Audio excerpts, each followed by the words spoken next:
Hi friends, आप देख रहे हैं फिल्मी खिचड़ी। मैं हूं रूना आशीष और चलिए हम बात करने वाले हैं ओबोम के बारे में।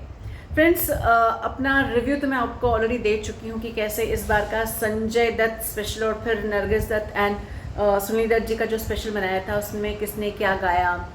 लेकिन उसमें कुछ एक बात मैंने नहीं कही थी। वो इसलिए नहीं कही थी क्योंकि उसके लिए अलग से स्टोरी बनाने की इच्छा थी मेरी। फ्रेंड्स, मुझे ओबोम और उत्कर्ष अभी तक में बहुत कांस्टेंट प्लेयर लग रहे हैं। वहीं अनन्या और मेनुका भी मुझे पसंद आ रही है। आद्या की भी आवाज़ बहुत अलग से स्टैंड आउट करती है। अरे हाँ भाई, आद्या को आप ऑल द बेस्ट कह दीजिए। उन्होंने विशाल शेखर के जो शेखर हैं उनके साथ एक गाना रिकॉर्ड किया है और मुझे लगता है बहुत ही जल्द वो आपको सुनना भी मिल जाएगा। So coming back to ओबोम।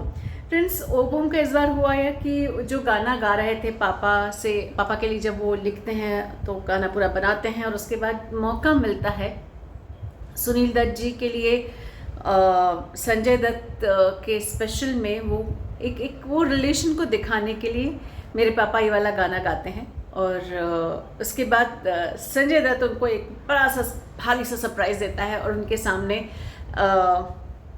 जो है उनके पिताजी आकर खड़े हो जाते हैं।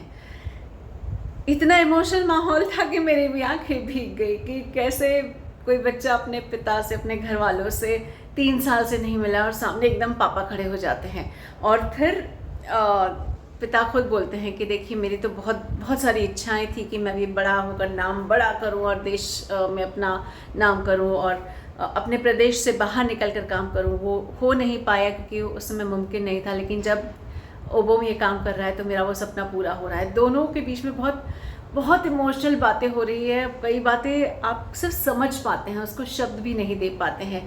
और ये सब देखते देखते मैं जब इस पर स्टोरी बना रही थी और मुझे अचानक से याद आया कि एग्जैक्टली ऐसा का ऐसा इमोशन पवन और उनके पिताजी यानी कि सुरेश राजन जी के बीच में भी हुआ था। सर्टनली दो कंपेयर नहीं किए जा सकते, लेकिन वहाँ पर भी पिता पुत्र की बात है और पवन और उनके पिताजी के बीच में भी वही रिलेशनशिप है। वहाँ पर पवन के पिताजी भी इमोशनल हो जाते हैं। तुझसे नाराज़ नहीं ज़िंदगी, ये वाला गाना पवनदीप गा रहे थे। और जहाँ तक मुझे याद है, पवन उस समय कोविड जो उनको हुआ था और अलग से उनको रखा गया था, क्वारंटीन करके रखा गया था, उस क्वारंटीन पीरियड को ख़त्म करके बाहर आ ही रहे थे। और ऐसे में उनके पिताजी को फादर्स डे के लिए बुला लिया गया था और सभी इमोशनल थे, ऐसा नहीं था। Arunita and she was also sitting with पापा और अरुणिता ने तो वो लंदन के टिकट्स भी दिए थे पापा को साथ ले जाने के लिए, which was a big thing for her. किसी भी बेटे के लिए होगी।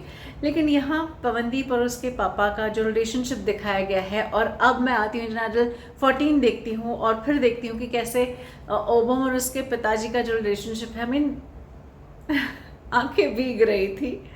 न सिर्फ उनकी बल्कि जो वहाँ बैठे थे सेट पर उनकी भी और मेरी भी, जो मेरे जैसे कई और भी लोग होंगे जो ये पूरा शो देख रहे थे। तो आई एम श्योर जब पवनदीप और उसके पिताजी मिले थे तब आपकी आंखें भीगी होंगी, तो ओबोम के साइमे में भी अपने पापा से जब वो मिला था तो आंखें भीग गई होंगी। और it was a very heart touching moment. ओबोम, तुम्हें बहुत लंबा सफ़र तय करना है। तुम्हें पिताजी का एक आशीर्वाद सिर पर चल रहा है, तुम नहीं रुकने वाले हो। सिर्फ गाते रहो, बहुत सारी मेहनत करो। और पिता का आशीर्वाद कितना मायने रखता है, माँ का, दोस्तों का साथ कितना मायने रखता है, ये अगर तुम थोड़े भी कंफ्यूज हो रहे हो तो पवनदीप को देख लेना। पवनदीप अपने पिताजी को अपने गुरु भी कहता है, पापा तो है ही। कहता है कि मैं I am singing and I am playing lots of instruments. ये सब जो भी कुछ हुआ है वो पिताजी की वजह से ही हुआ है। तो पिता का साथ जब मिलता है ना, तो पवनदीप जैसा व्यक्ति एक शख्सियत बन जाता है। तो ओबोम, तुम्हें भी पिताजी का आशीर्वाद मिल रहा है। तुम भी पूरी कोशिश करो, पूरी हिम्मत लगाओ कि तुम भी पवन की तरह ओबोम एक शख्स से ओबोम एक शख्सियत बन जाओ। All the best to you. जय हिंद।